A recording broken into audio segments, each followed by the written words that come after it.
sana kikanta di akong gana sa endo makipagkupit. Ayun mga kaurag, good morning. Good morning. Dami natin iispapalain, no? Kapag palo na tayo dun mga kaurag sa kabila, sa harap. Dito naman tayo sa likod. Okay. Kapal ng isno mga kaurag, ang kapal. Di ano? Kapal dito. Tayo magpapala dito mga kaurag. Yan. Linisin lang natin to. At para mamaya kung tuloy-tuloy pa rin na magpatak ng isno para hindi siya gano'ng kumapal. Simulan na natin ang pagpala ng isno.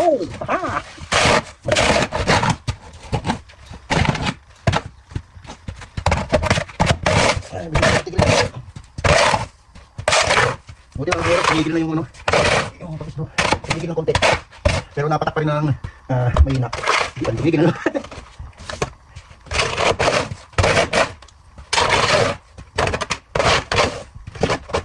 Ayan, kapal na yung dito. Kita ang salita ni Joshua.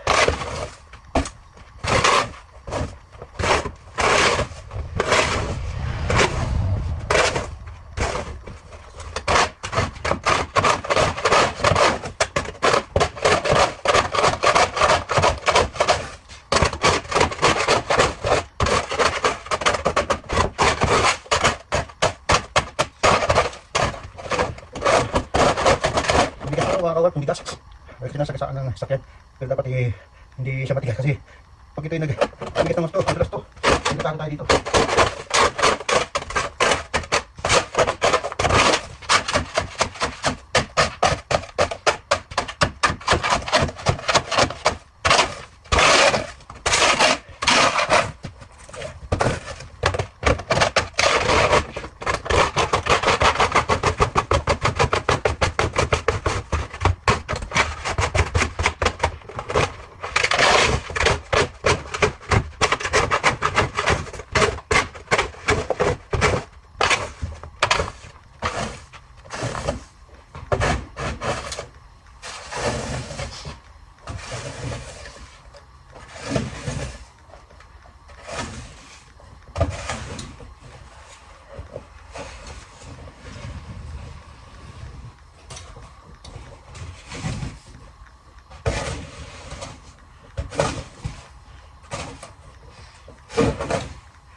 Nasa panay pa ang patak. Lakas pa ang patak ng snow. Ayan, no? Kitang kita. Ayos. Sarap naman sa pagkaramdam. At nabawasan natin ng konti. Ayan. Nabawasan natin. Pero maya kakapal ulit yan. So kung tuloy-tuloy ang patak, tuloy-tuloy ang pag-snow. Ayan ulit yan.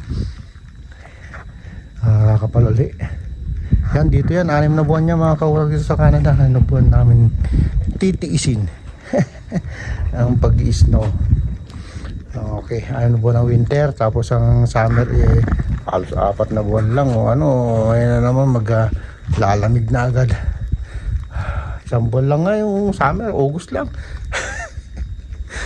Yan ang ganda ng kitang kita yung patak ng snow. Kita ko sa inyo mga yan. Nasa garaya ko. Ayan ang paligid may maglilinis na rin doon. Diretso. Okay, ito lang ang aking munting video. Kasi sa araw na ito mga kaurag walang basketball, kaya paalam muna tayo ng snow. Ingat tayo mga kaurag, lalo na mga dito sa Canada, sa Calgary. Ingat tayo. Diyos mabalos.